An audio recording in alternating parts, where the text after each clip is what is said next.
여러분, 이 이미지를 한번 떠올려 보세요. 해골처럼 앙상한 얼굴, 공포에 질려 동그랗게 뜬 눈, 그리고 양손으로 귀를 꽉 막고 있는 한 남자. 네, 세상에서 가장 유명한 비명, 에드바르 뭉크의 절규입니다. 이 그림을 볼 때마다 우리는 생각합니다. 저 남자는 도대체 무엇이 그토록 무서워서 소리를 지르고 있는 걸까? 하지만 사실 그는 소리를 지르는 게 아닙니다. 그는 지금 귀를 막고 있습니다. 세상 전체가, 하늘과 땅이 자신을 향해 찢어질 듯 내지르는 그 끔찍한 비명을 견딜 수 없어서 괴로워하고 있는 겁니다. 평생을 죽음의 공포에 시달렸던 화가, 사랑하는 가족들이 하나둘씩 시체가 되어 나가는 것을 두 눈으로 지켜봐야 했던 소년. 그에게 삶은 축복이 아니라 저주에 가까웠습니다. 그는 이렇게 말했습니다. 나의 요람 위에는 검은 천사들이 파수꾼처럼 서 있었다. 그 천사들의 이름은 병, 광기, 그리고 죽음이었다. 오늘 흑백 서재에서는 현대인의 불안을 가장 먼저, 가장 처절하게 그려냈던 화가 에드바르 뭉크의 떨리는 내면을 들여다보려 합니다. 그의 캔버스는 왜 그토록 비틀리고 녹아내리고 떨고 있어야만 했을까요?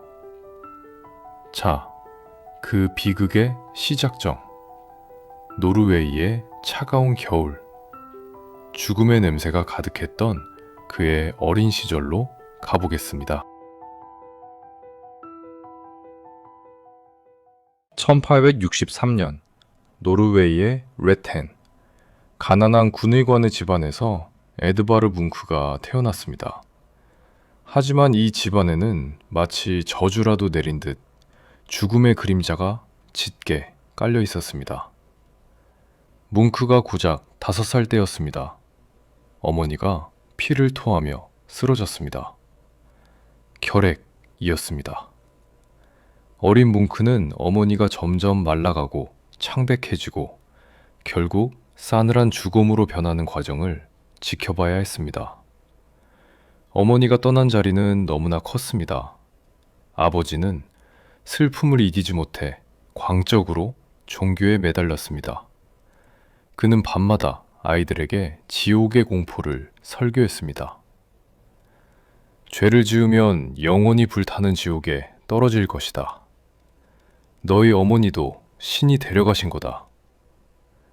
어린 뭉크에게 신은 사랑이 아니었습니다. 가혹한 심판자이자 공포였죠. 그 불안한 집안에서 유일하게 뭉크를 안아주던 사람, 1살 터울의 누나, 소피였습니다. 어머니를 잃은 뭉크에게 소피는 누나이자 친구이자 어머니 같은 존재였습니다. 두 남매는 서로의 체온에 의지하며 그 차가운 집안의 공기를 견뎌냈습니다. 하지만 신은 잔인했습니다. 검은 천사는 아직 이 집을 떠날 생각이 없었습니다. 뭉크가 14살이 되던 해 그 끔찍한 기침 소리가 다시 들리기 시작했습니다. 이번에는 누나 소피였습니다. 어머니를 데려갔던 똑같은 병, 결핵이었습니다. 뭉크는 믿을 수 없었습니다. 아니, 믿고 싶지 않았습니다. 제발, 누나만은 안 돼. 그는 밤새 침대 맡을 지키며 기도하고 또 기도했습니다. 하지만 소피의 얼굴은 어머니 때처럼 점점 투명해져 갔습니다. 그녀의 붉은 홍조는 생명의 색이 아니었습니다. 죽음이 피어올린 마지막 불꽃이었습니다. 결국 소피는 의자에 앉은 채 가쁜 숨을 몰아쉬다 15 짧은 생을 마감했습니다. 그 순간 14살 뭉크의 내면에서 무언가가 완전히 부서져 내렸습니다. 그가 사랑하는 모든 것은 죽습니다.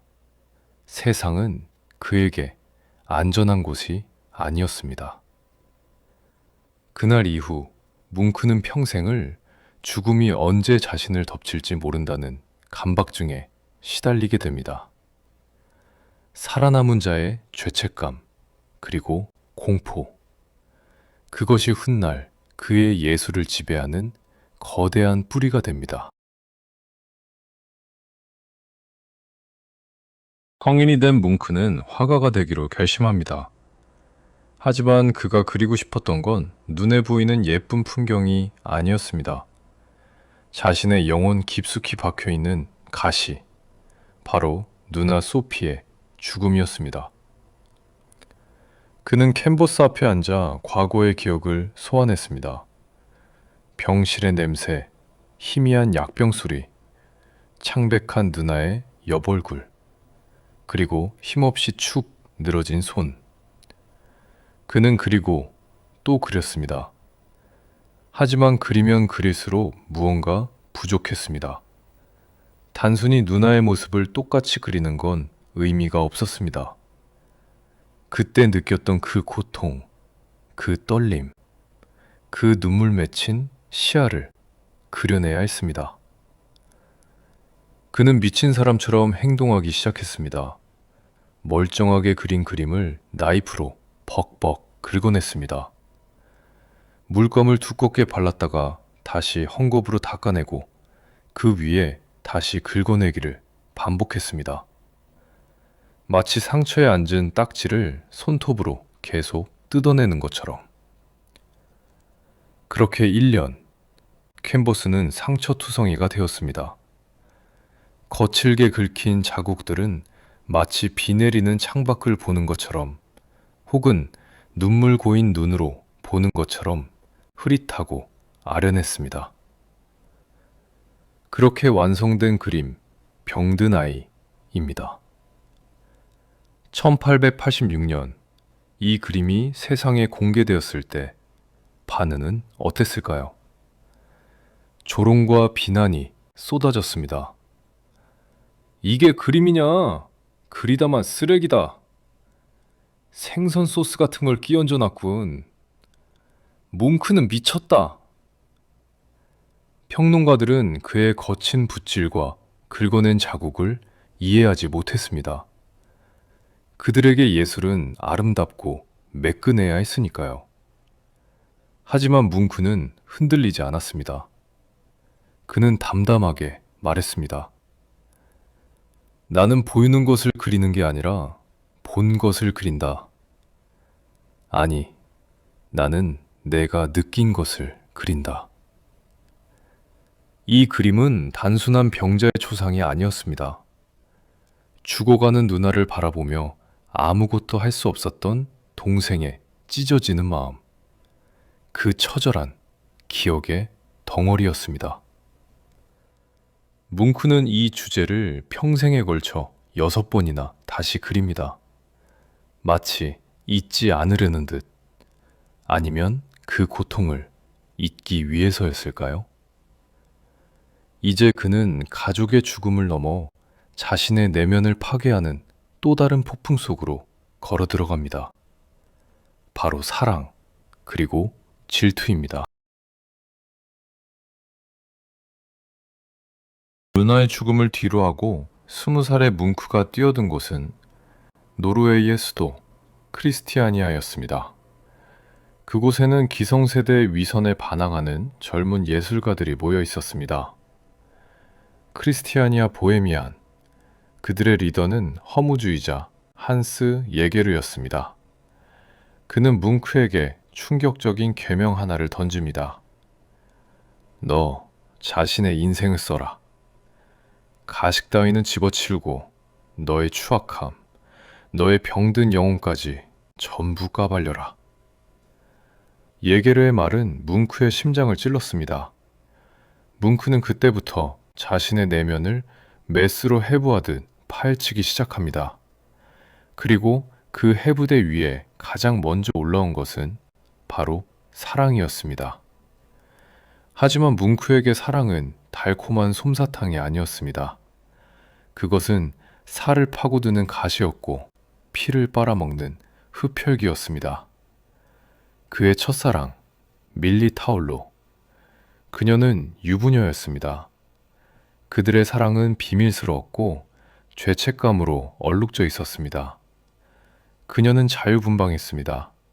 뭉크가 아닌 다른 남자들에게도 미소를 흐렸죠. 그 모습을 볼 때마다 뭉크는 미칠 듯한 질투에 휩싸였습니다.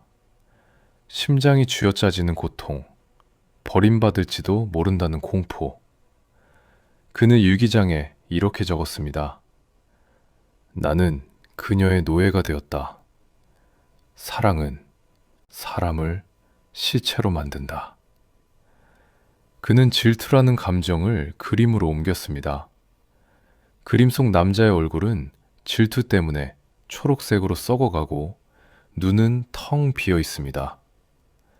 사랑하면 할수록 영혼이 갉아먹히는 경험. 이 지독한 신경쇠약이 결국 그를 운명의 장소로 이끌게 됩니다. 바로 핏빛 노을이 지는 어느 다리 위였습니다. 1899년 1월, 어느 늦은 오후였습니다. 농쿠는 두 명의 친구와 함께 에케베르크 언덕 길을 걷고 있었습니다.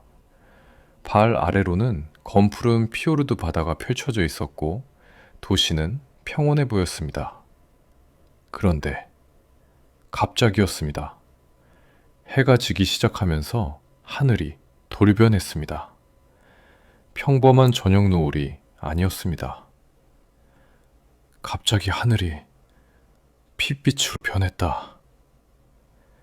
뭉쿠는 숨이 턱 막혔습니다. 마치 누군가 하늘을 칼로 찢어 피를 쏟아붓는 것 같았습니다. 그는 멈춰서서 난간에 몸을 기댔습니다. 죽을 것 같은 피로감이 그를 덮쳤습니다. 앞서가던 친구들은 아무렇지 않게 걸어가고 있었습니다.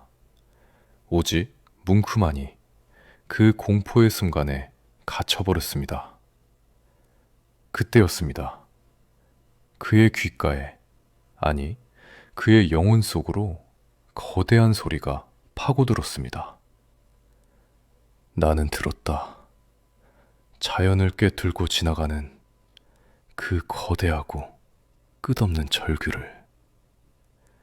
끼야! 그것은 바람 소리였을까요? 파도 소리였을까요?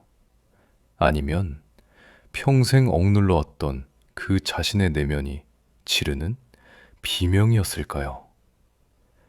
하늘은 불타고 있었고 구름은 피 묻은 칼처럼 자신을 겨누고 있었습니다. 그는 공포에 질려 부들부들 떨었습니다.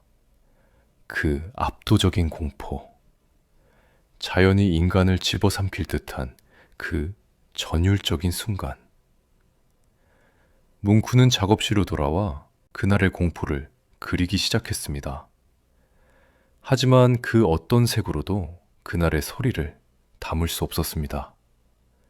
그는 그리고 또 그렸습니다. 무려 18년 동안이나. 유화로, 파스텔로, 파마로. 그렇게 탄생한 것이 바로 절규입니다. 그림을 다시 보십시오. 하늘은 핏물처럼 일렁이고 땅은 소용돌이칩니다.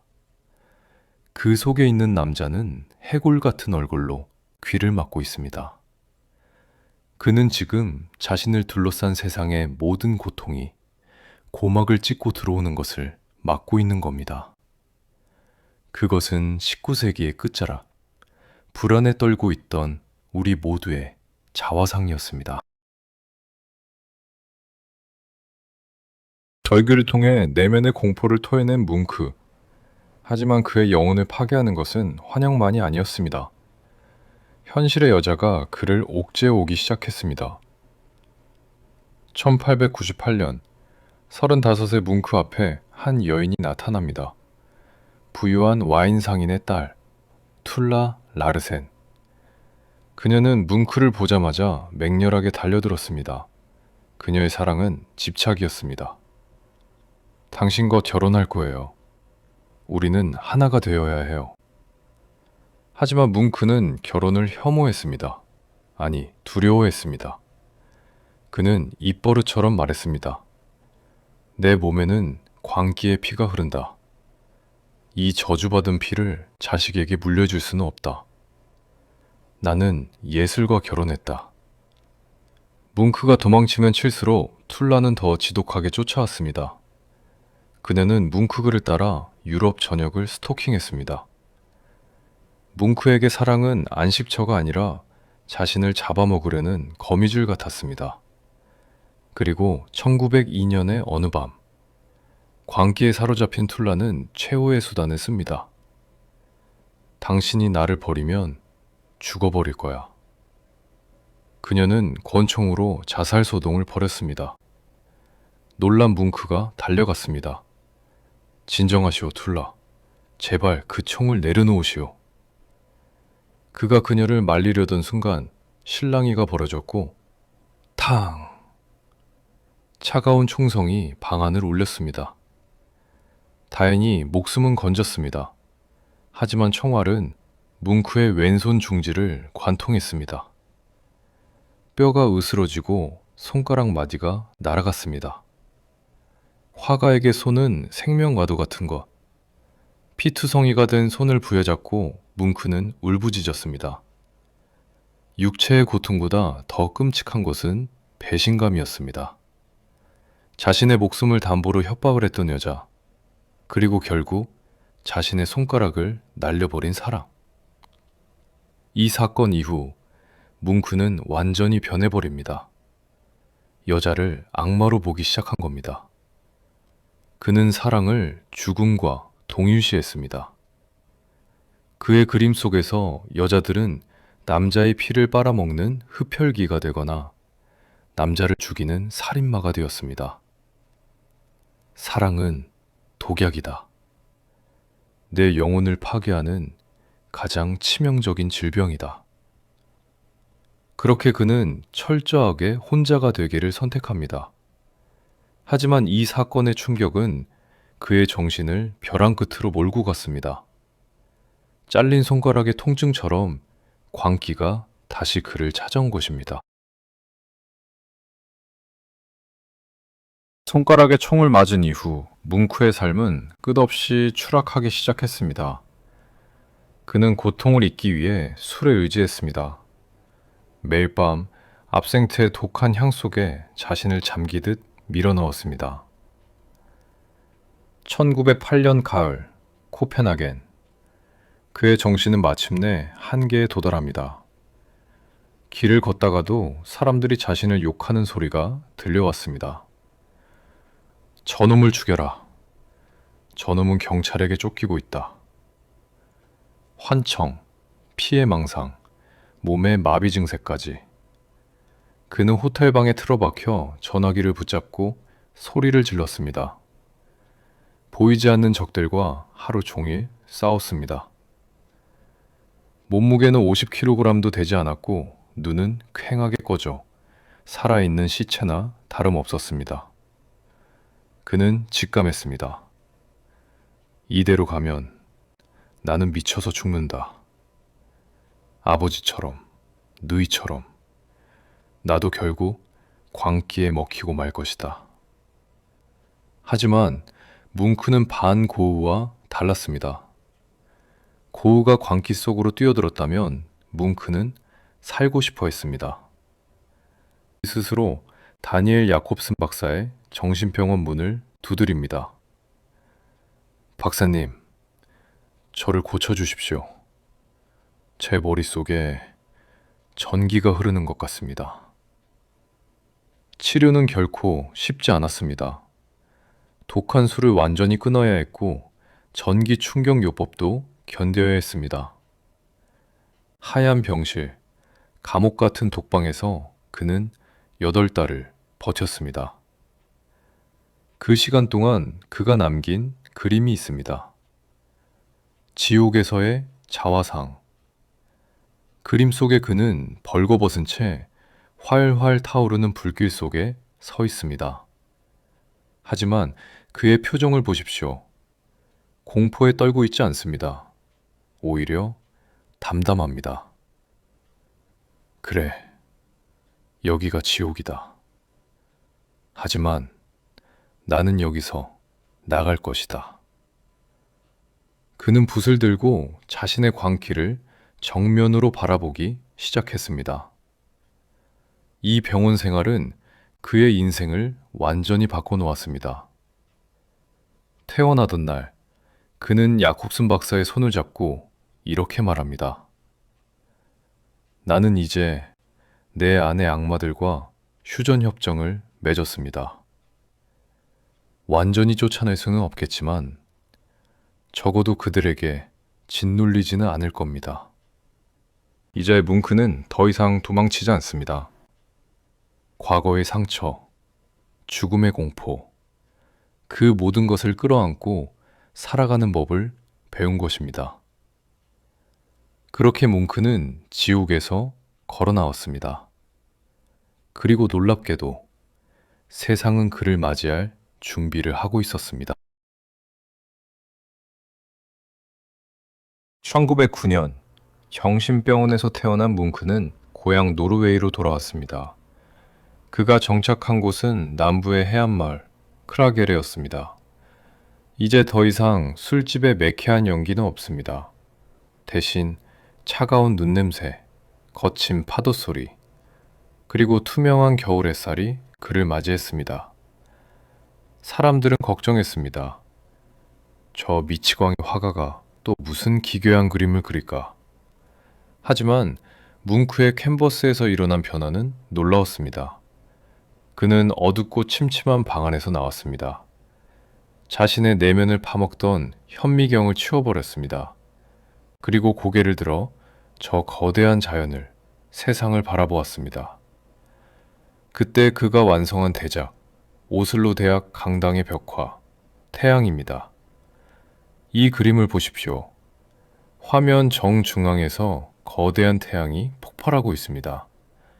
과거의 뭉크라면 저 태양을 핏빛으로 공포의 대상으로 그렸을 겁니다.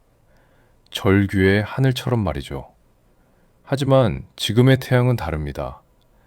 눈이 멀어버릴 것 같은 강렬하고 순수한 빛. 그 빛의 줄기들이 사방으로 뻗어나가며 어둠을 찢어발깁니다. 그것은 생명이었습니다.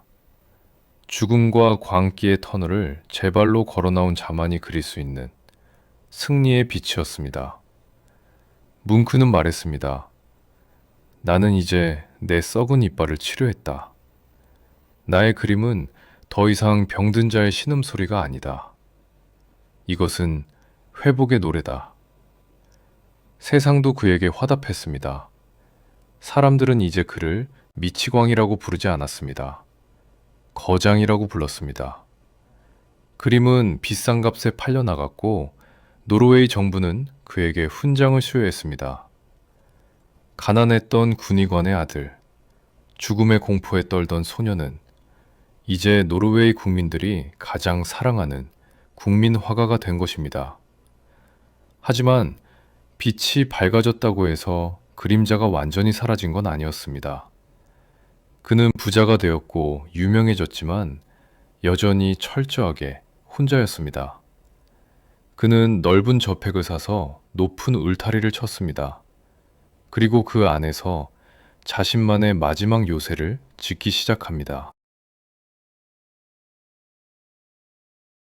1916년 53세 뭉크는 오슬로 근교의 에켈리라는 곳에 거대한 저택을 샀습니다.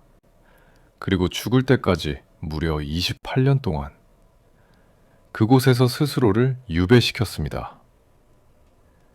집은 넓었지만 사람의 온기는 없었습니다. 아내도 자식도 없었죠. 가끔 찾아오는 친구들도 현관에서 돌려보내기 일쑤였습니다. 나는 혼자 있을 때가 가장 온전하다. 하지만 그 넓은 집이 텅 비어 있었던 건 아닙니다. 그곳에는 그가 목숨보다 아끼는 가족들이 살고 있었습니다.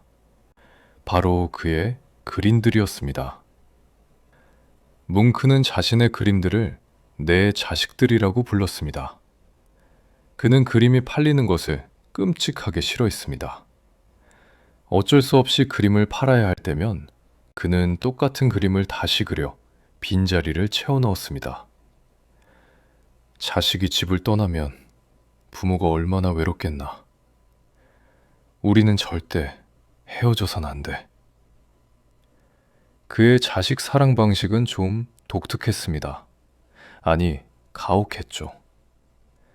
그는 갓 완성된 그림들을 따뜻한 실내에 두지 않았습니다.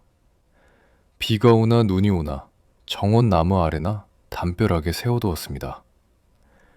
눈보라가 쳐서 캔버스 위에 눈이 쌓여도 그대로 방치했습니다. 이것을 그는 말치료법이라고 불렀습니다.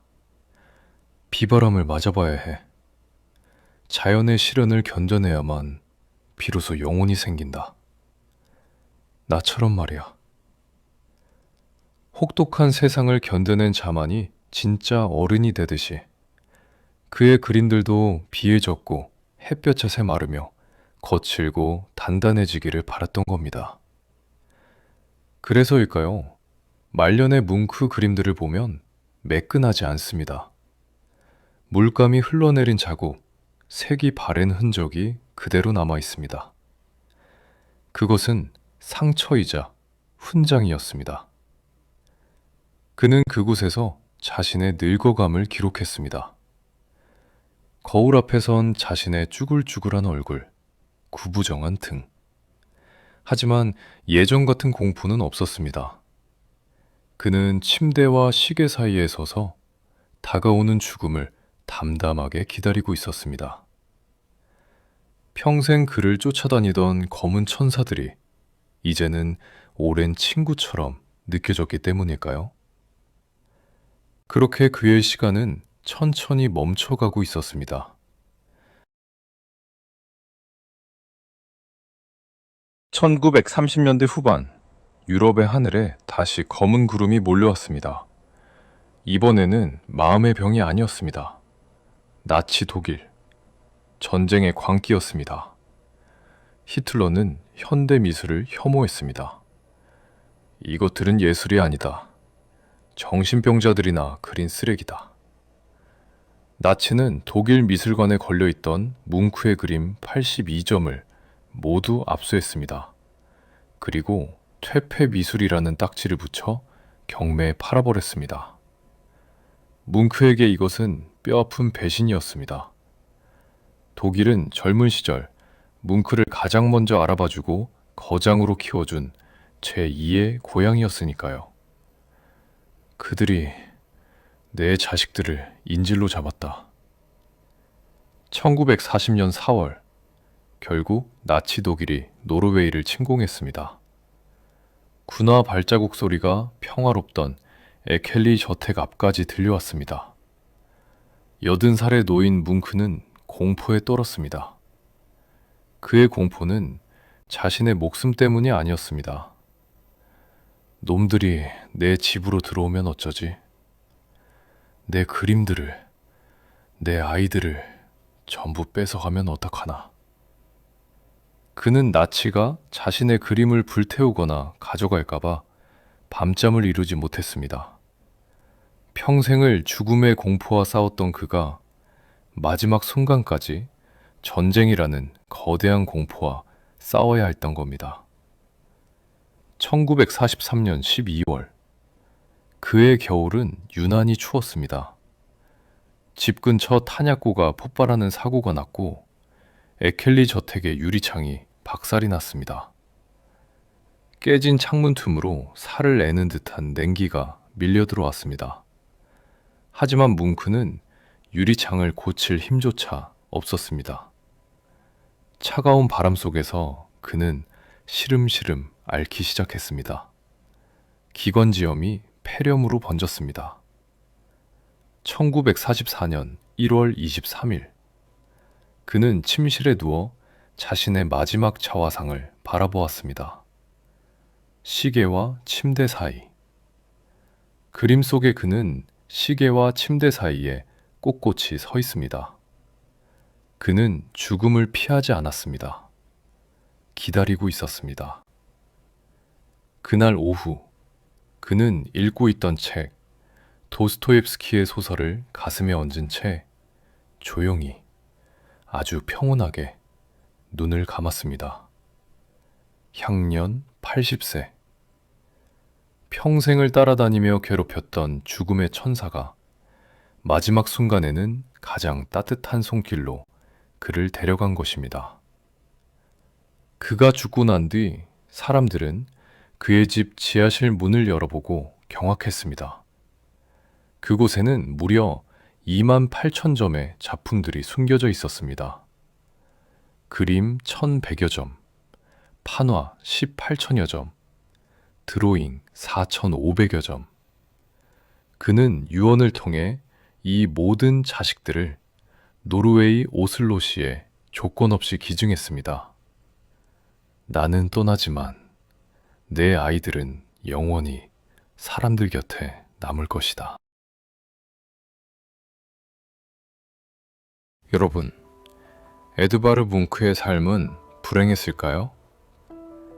5살의 어머니를 잃고 14살의 누이를 잃고 평생을 정신병과 죽음의 공포에 시달렸던 남자. 그의 이력서만 본다면 그것은 완벽한 비극처럼 보입니다. 하지만 그는 자신의 고통을 그냥 흘려보내지 않았습니다. 그는 이렇게 말했습니다. 나의 고통은 나의 자산이다. 불안과 질병이 없었다면 나는 키 없는 배와 같았을 것이다. 그에게 고통은 자신을 파괴하는 독이 아니라 예술의 항로를 잡아주는 방향키였던 것입니다. 지금도 그의 그림, 절규는 전 세계 어디서나 볼 수 있습니다. 우리는 그 그림을 보며 키득거리기도 하고 이모티콘으로 주고받기도 합니다. 하지만 문득 삶이 버겁고 이유 없는 불안이 가슴을 짓누를 때 우리는 그 그림 속의 남자를 다시 보게 됩니다. 그리고 깨닫습니다. 아, 나만 힘든 게 아니구나. 100년 전의 뭉크도 지금의 나처럼 이렇게 소리 지르고 싶었구나. 그가 자신의 상처를 그토록 처절하게 드러내 주었기에 우리는 오늘 우리의 상처를 조금 더 쉽게 마주할 수 있는지도 모릅니다. 그는 대신 아파해준 사람입니다. 대신 비명을 질러준 사람입니다. 이제 에케베르크 언덕 위에는 더 이상 핏빛 노을이 지지 않습니다. 그의 캔버스 속에 갇혀있던 비명 소리도 이제는 멈추었습니다. 평생 귀를 막고 세상의 공포를 견뎌야 했던 에드바르 뭉크. 지금 그곳에서는 두 손을 내리고 평온한 바다 소리를 듣고 있기를.